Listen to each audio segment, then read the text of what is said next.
അങ്ങനെ നമ്മുടെ നാട്ടിൽ കൊയ്ത്തുത്സവം തുടങ്ങി. അപ്പോൾ എല്ലാവർക്കും കൊയ്ത്ത് കാഴ്ചയിലേക്ക് സ്വാഗതം. ഇതാണ് നമ്മുടെ വീടിന് പുറകിലുള്ള പാടം.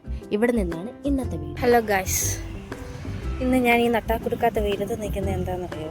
എൻ്റെ അമ്മ എനിക്ക് 2 ടാസ്ക് തന്നിട്ടുണ്ട്. 1 കണ്ടം കൊയ്യുക, 2 നമുക്കിവിടെ 1 മണിക്കൂറിന് 2000 രൂപയാണ് മെഷീൻ്റെ ചാർജ്. അപ്പോൾ ആ 2000 കുറയ്ക്കുക എന്നതാണ് വേറൊരു ടാസ്ക് എനിക്ക് തന്നിരിക്കുന്നത്. അപ്പോൾ നമുക്ക് നോക്കാം എങ്ങനെയാകും. ഹലോ ഗൈസ്,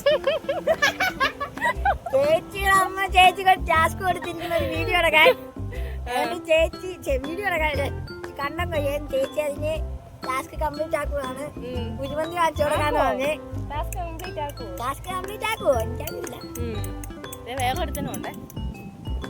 ഇതാണ് നമ്മുടെ കൊച്ചുകുളി. ഇവന്മാരാണ് എന്റെ പരിവാരങ്ങള്. എല്ലാം പിന്നെ നമുക്ക് ചോദിക്കാം, നിന്നെ കണ്ട എത്രാം ക്ലാസ് പറയരുത്. ഇവനെ കണ്ടു കഴിഞ്ഞ എത്രാം ക്ലാസ് നമുക്ക് ചോദിക്കാം. അങ്ങനെ 6 മാസത്തെ ഒരു കർഷകൻ്റെ കഷ്ടപ്പാടിൻ്റെ ഫലമാണ് ഈ കൊയ്തിടുന്നത്. ഇതോടൊപ്പം എന്തെല്ലാം പ്രതീക്ഷകളും സ്വപ്നങ്ങളുമായിരിക്കും അവർ കണ്ടിരിക്കുന്നത് അല്ലേ? ഇപ്പോൾ മഴയുള്ളത് കൊണ്ട് തന്നെ ഇത് ലോറി കയറി പോകാതെ ഒരു കർഷകനും ഒരു സമാധാനം കാണില്ല.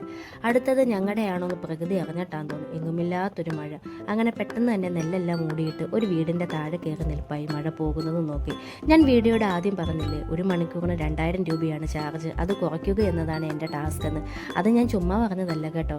അതിൻ്റെ കാരണം ഞാൻ പാർട്ട് 2 പറയാം. ഫുൾ വീഡിയോ അപ്ലോഡ് ചെയ്യാൻ പറ്റത്തില്ല, അതുകൊണ്ട് പാർട്ട് 2 ഉണ്ട്, അതിൽ പറയാം. അങ്ങനെ ഞാനും എൻ്റെ പരിവാരങ്ങളും മഴയും പോകുന്നത് നോക്കിയിരിപ്പായി.